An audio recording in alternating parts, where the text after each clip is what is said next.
Third year, welcome to online class. हम Karl Marx का अध्ययन कर रहे थे। हमने कार्ल मार्क्स के द्वंद्वात्मक भौतिकवाद के सिद्धांत का प्रारंभ किया था। उसके अंतर्गत मैंने आपको बताया था कि कार्ल मार्क्स ने द्वंद्वात्मक भौतिकवाद का सिद्धांत जो है हीगल से ग्रहण किया। उन्होंने द्वंद्वात्मक भौतिकवाद के अंतर्गत द्वंद्ववाद की अवधारणा हीगल से और भौतिकवाद की अवधारणा जो है फायरबाख से ग्रहण की। किंतु कार्ल मार्क्स का जो द्वंद्वात्मक भौतिकवाद का सिद्धांत है वो हीगल से बिल्कुल उलट है, यानी विपरीत है। जैसा कि कार्ल मार्क्स ने अपनी पुस्तक डास कैपिटल में भी बताया है। उन्होंने डास कैपिटल के अंतर्गत ये कहा है कि हालांकि मैंने हीगल के विचारों को ग्रहण तो किया है, लेकिन उनके विचार जो हैं सिर के बल थे और मैंने उन्हें सीधा करके पैरों के बल खड़ा किया। अर्थात हीगल के विचार जो है मार्क्स से बिल्कुल विपरीत थे। हीगल ने बताया कि समाज का विकास जो है वो विचारों के आधार पर हुआ है, लेकिन मार्क्स ने इसका विरोध किया और ये बताया कि समाज का जो विकास है, विभिन्न सभ्यता का जो विकास है वो विचारों के आधार पर नहीं होकर पदार्थों के आधार पर हुआ है। क्योंकि सबसे पहले समाज में या पृथ्वी पर पदार्थ आया है और पदार्थ के आने के पश्चात ही व्यक्ति के मस्तिष्क में विचारों का आविर्भाव हुआ है। इसलिए मार्क्स ने अपने पूरे सिद्धांत के अंतर्गत पदार्थ को अत्यंत ही महत्वपूर्ण माना है। हालांकि उन्होंने हीगल के विचारों का समर्थन करते हुए ये बताया कि विकास लगातार गतिशील और परिवर्तनशील होता है, लेकिन फिर भी उनमें जो तुलना या अंतर जो आता है वो मुख्य रूप से पदार्थों और विचारों का ही आता है। क्योंकि मार्क्स ये कहना चाहते हैं कि पदार्थ के बिना व्यक्ति के मस्तिष्क में विचार नहीं आ सकता। जैसे मैंने आपको हीगल के सिद्धांत में भी बताया था, न्यूटन के गुरुत्वाकर्षण के सिद्धांत का, कि हीगल ने ये बोला कि जब सेब पृथ्वी पर गिरा तो व्यक्ति के मन में या न्यूटन के मन में विचार आया, तभी उन्होंने गुरुत्वाकर्षण के सिद्धांत का प्रतिपादन किया। किंतु मार्क्स इससे जस्ट विपरीत बताते हुए कहते हैं कि यदि सेब ही नहीं होता तो न्यूटन के मस्तिष्क में विचार कैसे आता। इसलिए समाज के विकास की प्रक्रिया के अंतर्गत पदार्थ जो है अत्यंत महत्वपूर्ण माना जाता है। साथ ही साथ कार्ल मार्क्स का जो द्वंद्वात्मक भौतिकवाद का सिद्धांत है वो वर्तमान में अत्यंत ही महत्वपूर्ण माना जाता है। इसकी महत्वपूर्णता के मैं कुछ लक्षण या विशेषताएं आपको बताने जा रही हूँ कि कार्ल मार्क्स का सिद्धांत जो है वर्तमान में अत्यंत महत्वपूर्ण क्यों है। वर्तमान में हम देखते हैं वर्तमान में समाज जो है औद्योगिक समाज है। औद्योगिक समाज के अंतर्गत परिवर्तनशीलता और गतिशीलता अत्यधिक तेज गति से हो रही है। ये गतिशीलता और परिवर्तनशीलता ही मार्क्स के द्वंद्वात्मक भौतिकवाद की प्रथम विशेषता या लक्षण माना जाता है। मार्क्स ने कहा कि समाज में जो भी प्रत्येक वस्तु पाई जाती है वो हमेशा गतिशील और परिवर्तनशील रहती है। कोई भी पदार्थ या कोई भी विकास या कोई भी समाज जब तक आगे नहीं बढ़ सकता जब तक कि उन समाज में दो पदार्थों के बीच किसी प्रकार का संघर्ष या अंतर विरोध नहीं पाया जाता है। जैसा कि उन्होंने अपने वर्ग संघर्ष के सिद्धांत के अंतर्गत भी बताया था कि समाज जब तक साम्यवादी समाज की स्थापना नहीं हो सकती जब तक कि पूंजीपति और मजदूर वर्ग के बीच संघर्ष नहीं होता है। तो उन्होंने अपनी दूसरी विशेषता के अंतर्गत बताया कि पदार्थों के अंतर विरोध के बिना विकास कभी भी आगे नहीं बढ़ सकता। साथ ही साथ उन्होंने यह बताया कि समाज में विकास के रूप में भौतिकवादिता को महत्वपूर्ण माना जाता है और इस भौतिकवाद के अंतर्गत हमारे समाज में जो पदार्थ, क्योंकि पदार्थ जो है वही चेतना को निर्धारित करता है। चेतना पदार्थ को निर्धारित नहीं करती है, इसीलिए पदार्थ जो है विश्व का मूल है। विश्व का विकास जो है हमेशा संघर्ष के आधार पर आगे बढ़ता है। मजदूर पूंजीपति में संघर्ष हुआ, अंत में जाकर मजदूर कामयाब हुए क्रांति के द्वारा और अंत में साम्यवाद की समाज की स्थापना हुई। तो ये सारी जो चीजें हैं वो सभी संघर्ष पर आधारित होती है। मार्क्स ने बताया कि समाज का जो विकास है, हालांकि वो वाद, प्रतिवाद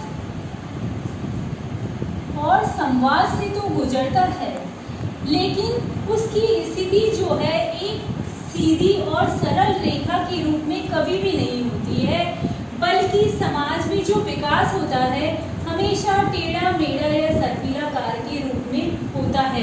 कभी उतार की स्थिति आती है तो कभी चढ़ाव की स्थिति आती है। जनसंख्या में हम देखते हैं भौतिकवादिता यानी आर्थिक विकास के अंतर्गत हम देखते हैं तो यही होता है कि कभी उतार और कभी चढ़ाव, इस प्रकार की स्थिति आती है। तो इसीलिए मार्क्स कहते हैं कि कभी भी विकास जो है एक सीधी और सरल रेखा के रूप में नहीं होकर एक सर्पिलाकार या टेढ़े मेढ़े रूप में होता है। जैसा कि उन्होंने अपनी पूरी विशेषताओं या लक्षणों के अंतर्गत बताया कि आर्थिक तत्व जो है वो हमारे समाज में महत्वपूर्ण है। वर्ग संघर्ष का सिद्धांत ले लो तो उन्होंने उसके अंतर्गत भी आर्थिक कारकों को अत्यंत महत्वपूर्ण माना है, क्योंकि पूंजीवादियों का जो संघर्ष है वो सिर्फ और सिर्फ आर्थिक कारकों की वजह से होता है। तो इस प्रकार मार्क्स ने अपने सिद्धांत को, द्वंद्वात्मक भौतिकवाद के सिद्धांत को वाद प्रतिवाद के द्वारा समझाते हुए ये कहा है कि ये सिद्धांत जो है उतार चढ़ाव के रूप में और सर्पिलाकार के रूप में आगे बढ़ता हुआ हमारे समाज के विकास में सहायक होता है। जैसा कि हमने अभी पढ़ा और आपको बताया भी है कि मार्क्स के द्वंद्वात्मक भौतिकवाद का सिद्धांत का अध्ययन करने से पहले हमें हीगल के द्वंद्ववाद का अध्ययन करना होगा। हीगल के द्वंद्ववाद का अध्ययन किए बगैर हम मार्क्स के द्वंद्वात्मक भौतिकवाद का अध्ययन नहीं कर सकते हैं। इसीलिए इन दोनों समाजशास्त्रियों में कुछ तुलनात्मक अध्ययन भी बताया जा सकता है।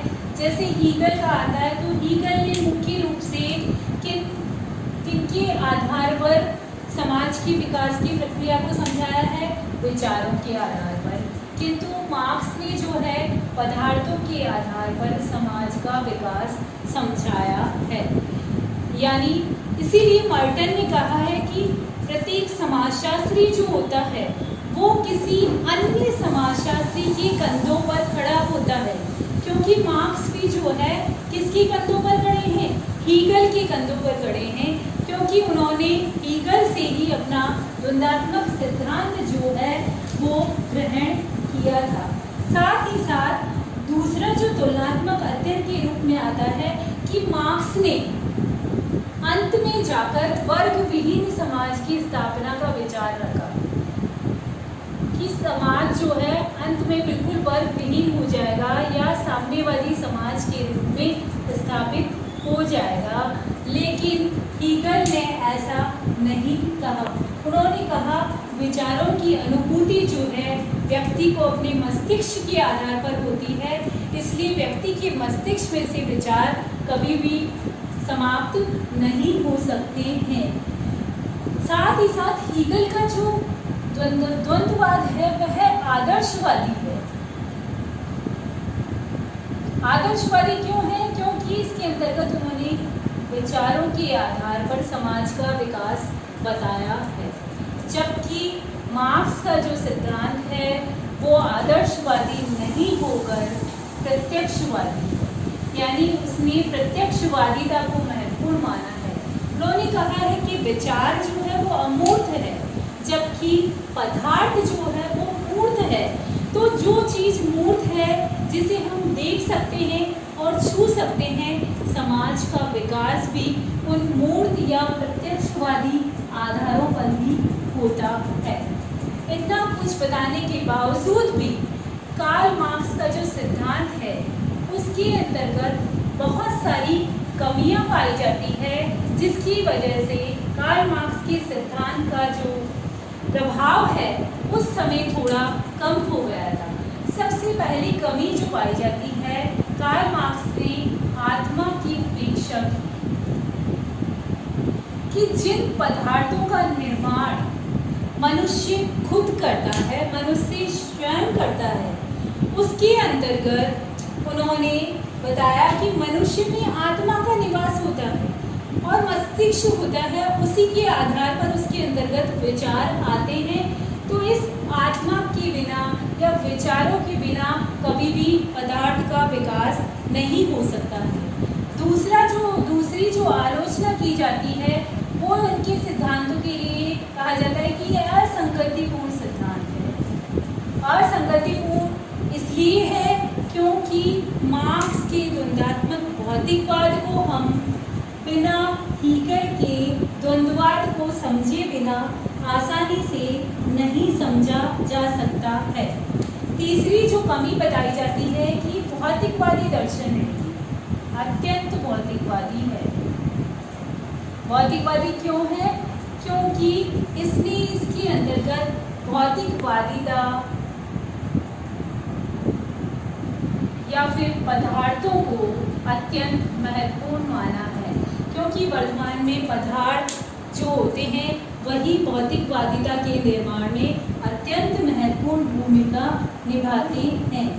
साथ ही साथ मार्क्स ने इसके अंतर्गत मनुष्य को पूर्णतया पदार्थों का दास बना दिया है या फिर भौतिकवादिता का दास बना दिया है, जबकि मार्क्स इस भौतिकवादिता के बिना भी अपना जीवन यापन कर सकता है। पांचवी जो कमी बताई जाती है वो ये बताई जाती है कि मार्क्स ने हमेशा और हमेशा केवल उत्थान का ही अध्ययन किया।